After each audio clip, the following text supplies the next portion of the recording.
В эфире новости, в студии Кристина Якупова. Здравствуйте. Зампред правительства страны поздравил россиян с праздником весны и труда. Беспересадочный поезд по маршруту Нижний Бестях-Владивосток запустят этим летом. Якутяне примут участие в легкоатлетическом забеге вокруг озера Ильмень в память о подвиге якутских стрелков.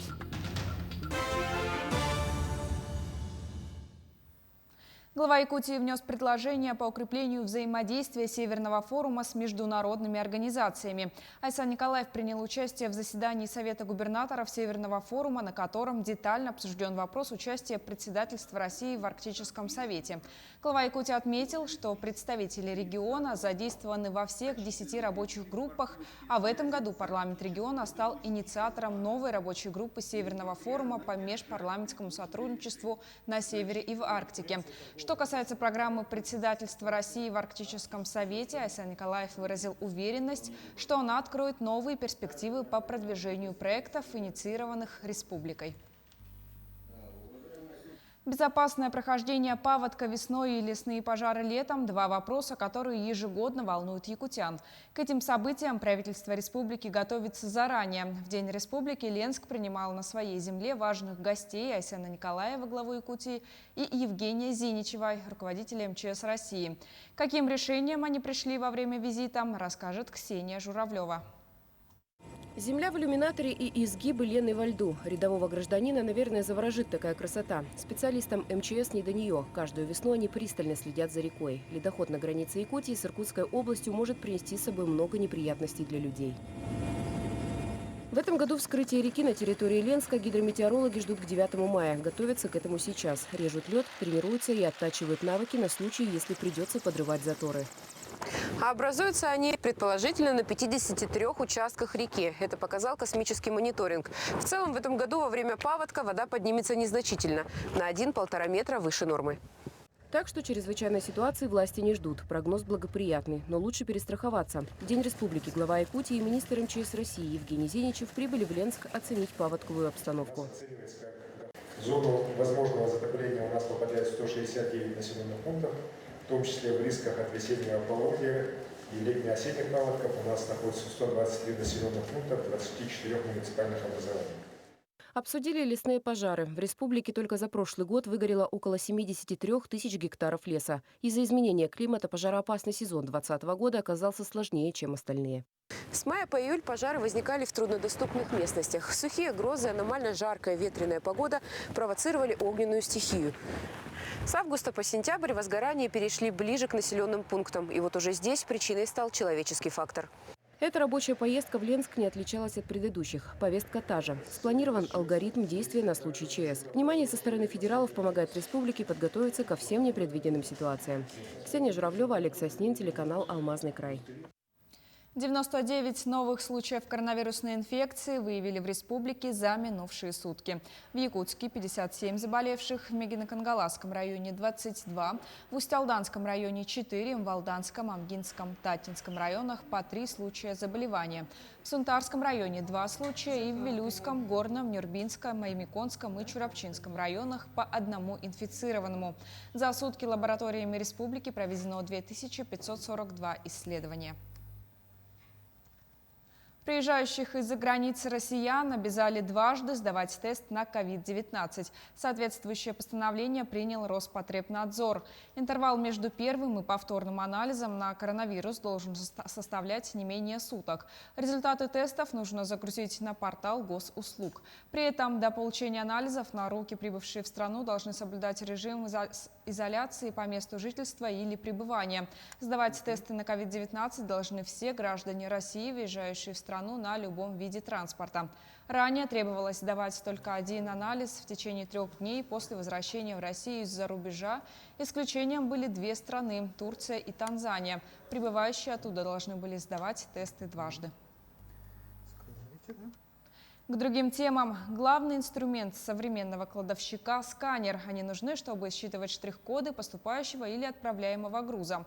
Такой штрих-код теперь есть у каждой ячейки, поддона и товара. Гаджетами вооружили и складских работников Управления материально-технического снабжения. Автоматизировать склады начали в прошлом году с Ленска. Систему установили на всех площадках. Какого эффекта ждут в Алроса, расскажет Олеся Васева. По системе 1С ВМС поступают заказы, и уже на терминале можно увидеть, что необходимо отгрузить. И для этого мы входим в заказ на отгрузку и собираем его по полкам. Вот мы отбираем заказ. Все, и идем далее, следующий. Без журналов и записей. В руках у кладовщицы Виктории Дикало вместо ручки сканер. Мгновенно считывает штрих-код товара и перемещает его в заказ. Собирают и отправляют грузы в МТС теперь быстрее. Принимают тоже. Не нужны приходные документы, где отмечали вручную факт поступления товара. Не нужно с листа перебивать данные в электронные формы. Склад стал полностью автоматизированным, а складские работники осваивают электронные гаджеты. Как и все новшество, принимается с опаской где-то с любопытством. Но система несложная, поэтому практически все достаточно быстро освоили и овладели системой и привыкли к инструменту. Опытной площадкой стала самая большая – в Ленске. Здесь автоматизированную систему устанавливали прошлым летом. Начали тестировать в период навигации. После такого опыта автоматизация оставшихся производственных площадок ОМТС пошла быстрее, но не без нюансов. Были процессы, которых мы не знали, когда начали внедрение. И эти процессы тоже надо было понять, как они работают. Соответственно, была большая работа у коллег из IT, которые все это подхватили, сделали, внедрили. Кроме того, были интересные вопросы с точки зрения реализации каких-то отдельных задач, например, как правильно там обеспечить хранение отдельных отрезков кабеля. Соответственно, вот каждый такой вопрос, как он требовал, это была как задача, как вызов для проектной группы. За зиму оснастили склады в удачном, мирном Накыне Айхале. Работают. Теперь в МТС ожидает, что система позволит в разы ускорить складские операции и станет инструментом оценки собственной работы. Когда количество операций можно посчитать, есть возможность анализировать и улучшать производственные процессы. Олеся Васева, Ксения Исламова, Роман Ларин. Телеканал «Алмазный край». Беспересадочный поезд до Владивостока планируют запустить в Якутии. Сейчас решается вопрос передачи пассажирских вагонов, в частности их количество и тип. Все вагоны будут адаптированы для работы при низких температурах. Поезд планируется запустить этим летом. Отмечается, что поезд до Владивостока будет фирменным и позволит якутянам с комфортом добраться до федерального центра. Сегодня с железнодорожной станции в Нижнем Бестяхе можно добраться до Иркутска, Благовещенска и Хабаровска. Ранее Якутия и РЖД подписали соглашение о сотрудничестве, в котором закрепили планы на увеличение грузовой базы и перевозок пассажиров, реализацию социальных и инвестиционных проектов в республике. Реконструкцию взлетно-посадочной полосы в аэропорту столицы республики перенесли. Так, рейсы, вылетающие из Якутска в Москву и Санкт-Петербург до 23 мая этого года будут прямыми, без ранее заявленной технической посадки в Барнауле.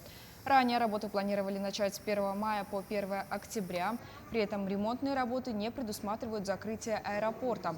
Работы запланированы в рамках госпрограммы развития транспортной системы и комплексного плана модернизации и расширения магистральной инфраструктуры на период до 2024 года. Этнограф Розалия Бравина показала, как выглядел народ Саха 7 веков назад. На странице в Фейсбуке она опубликовала портрет молодого парня. Это реконструкция облика погибшего воина из якутского захоронения. Молодой человек был погребен в сидячем положении, что очень редко в традиционной культуре якутов. Исследовательская группа антропологов предположила, что захоронен воин или раб. Воссоздал облик погребенного якута молодой этноархеолог Денис Петров. Якутские легкоатлеты второй раз пробегут вокруг озера Ильмень в честь 76-летия победы в Великой Отечественной войне и памяти воинов-якутян. Пробег организовал ветеран спорта республики Дмитрий Горохов при поддержке городского совета ветеранов войны и труда. Сегодня в торжественной обстановке на сквере Журавли над Ильменем проводили участников пробега.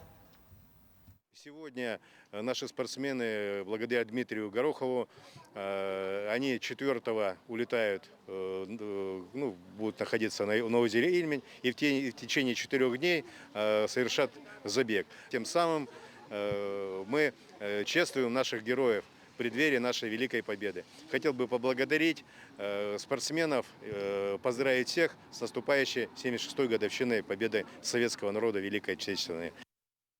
Якутским спортсменам предстоит преодолеть дистанцию в 264 километра вокруг Ильменя, одного из крупнейших озер России, с факелом, зажженным от вечного огня площади Победы Якутска.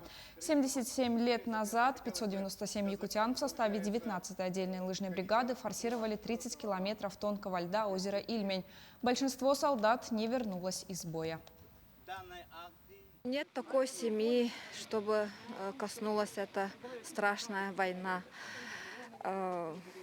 Этот день я лично посвящаю своему дедушке, который пропал без вести, и мы его нашли под Саратовом 2 года назад. Я считаю, что каждое поколение, молодое поколение, они должны понимать, каким трудом досталась нам эта победа. Новую экипировку получили бойцы отряда юнармии Алданского района. Форма, включающая зимнюю верхнюю одежду, футболки и береты, закуплена за счет средств бюджета района в рамках подпрограммы патриотического воспитания. На примерке побывала Татьяна Вахнина. Не стесняющие движения зимние куртки почти невесомые, но очень теплые. Задание командира можно будет выполнять на любом морозе. Не страшны холода и в таких штанах. Довершает экипировку шапка с эмблемой. Новенькая форма ждет своих владельцев, юных защитников Родины. Дополнительно закупили береты, ремни, все, что необходимо было, в принципе, на данный момент юнармейцам, так как движение расширяется, филиалы у нас открываются в других учебных заведениях, и поэтому юнармейцев необходимо одевать. В этом году такой праздник у нас получился, что получили на 800 тысяч формы, за счет местного бюджета смогли закупить. Во избежание массовости бойцы являются на выдачу небольшими группами. Примерить полагается сразу. Если не подходит размер, юнармеец получит другой комплект. Новенькая форма ребятам нравится. Обновки, конечно, хороши. У меня, штаны, конечно, да что могу сказать, тут все хорошо, хорошая вся форма. Юнармия Алданского района при поддержке администрации получила 77 комплектов формы. Одежда была распределена по 3 отрядам – Алданскому, Томодскому и Ленинскому. Подборка размерного ряда была сделана в соответствии с потребностями. Одежда качественная, соответствует ГОСТам и стандартам. Огромное спасибо производителям. 10 комплектов отдали 6-й школе юноармейскому отряду, 6 комплектов отдали Ленинской школе, школа номер 5.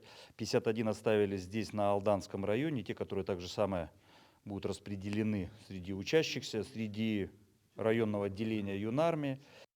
В этом году первый отряд юнармии Алданского района отметит 5 лет. Отряды в Ленинском и в Томоте были сформированы позднее. Бойцы всех подразделений изучают теорию ратного дела и проходят обучение на базах силовых и военных ведомств. Все хотят заниматься, бегать, прыгать. Достойное поколение вырастает, растет. Осваивая воинские премудрости, юнармейцы активно участвуют в жизни района и регулярно выезжают на республиканские и общероссийские слеты юных защитников Родины. Татьяна Вахнина, Георгий Баранов, Алдан. Наши корреспонденты продолжают следить за развитием событий. Оставайтесь с нами, берегите себя, соблюдайте социальную дистанцию.